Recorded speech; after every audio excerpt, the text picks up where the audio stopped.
இன்றே டவுன்லோட் செய்து உங்கள் ஃபேவரட் ஷோக்களை என்ஜாய் பண்ணுங்க. இப்பருமா இனிமே யார் என்ன சொன்னாலும் நீ அந்த வேலையெல்லாம் பண்ணக்கூடாது. அதுக்குன்னு தனித்தனியா ஆள் இருக்காங்க. நீ இந்த மாதிரி வேலைகளை பார்த்தாலே போதும்.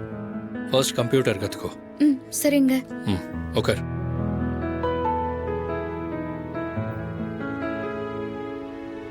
உட்காரு. இல்ல பரவாயில்ல, இருக்கட்டும்ங்க. உட்கார்ந்தாதான் கத்துக்க முடியும்.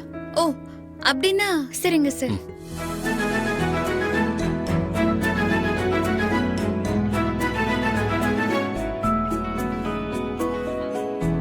இதுதான் லேப்டாப், அதாவது கம்ப்யூட்டர். இதை பிசின்னு சொல்லுவாங்க, நோட்டுன்னு சொல்லுவாங்க. ஸோ இதுலயே நீ முதல்ல பழகிக்கோ. இதுல நான் என்ன பண்ணணும்?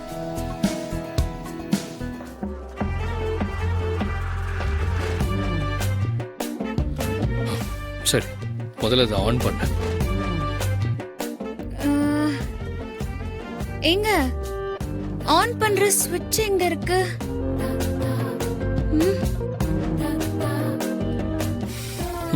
சரி, இங்க இருக்கு. ஓ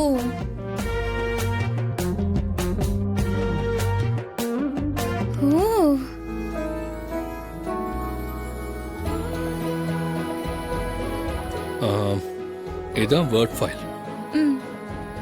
இதை ஓபன் பண்ணிக்கோ. இதுதான் கீபோர்ட். இதுல தான் நீ டைப் பண்ணணும். எங்க ஏபிசிடி எல்லாம் டைப் பண்ணு.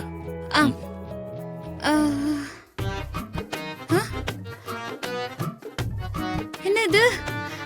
ஐயோ, என்னாச்சு? பாருங்க, 1 2 3 எல்லாம் வரிசையா இருக்கு. ஆனா இந்த ஏபிசிடி எல்லாம் மாறி மாறி இருக்கு பாருங்க.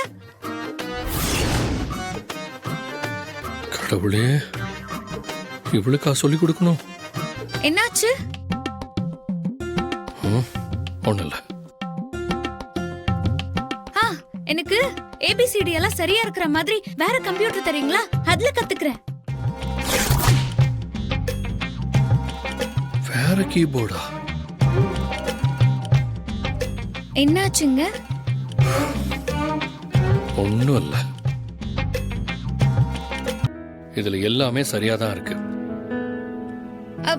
இல்லங்க, நல்லா பாருங்க, ஏபிசிடி எல்லாம் கலஞ்சு கிடக்கு. மகா, நான் சொல்றத ஃபர்ஸ்ட் புரிஞ்சுக்கோ. சரிங்க. இத QWERTY கீபோர்டுன்னு சொல்லுவாங்க. இத டைப் பண்றவங்க வசதிக்காக உலகம் முழுக்க ஒரே மாதிரி டிசைன் பண்ணிருக்காங்க. சின்ன வயசுல டைப்பிங் சென்டர் எல்லாம் போயிருப்பல்ல? இல்லங்க, நான் போனதில்ல. ஆனா என் ஃப்ரெண்ட்ஸ் எல்லாம் போயிருக்காங்க. நான் ஒரு தடவை கூட போய் பார்த்திருக்கேன். அதான், அந்த டைப்ரைட்டர்ல என்ன இருக்கோ அதே தான் இங்கேயும் இருக்கும். உலகம் முழுக்க ஒரே மாதிரி தான். புரியுதா? கொஞ்சம் புரியுற மாதிரி இருக்கு. பரவாயில்ல, முதல்ல ஏபிசிடி டைப் பண்ணி பழகு. மத்ததெல்லாம் அப்புறம் பாத்துக்கலாம். இதுல ஏ எங்க இருக்கு? இவ்ளோ எழுத்துல ஏ எங்க இருக்குன்னு எப்படி கண்டுபிடிக்கிறது?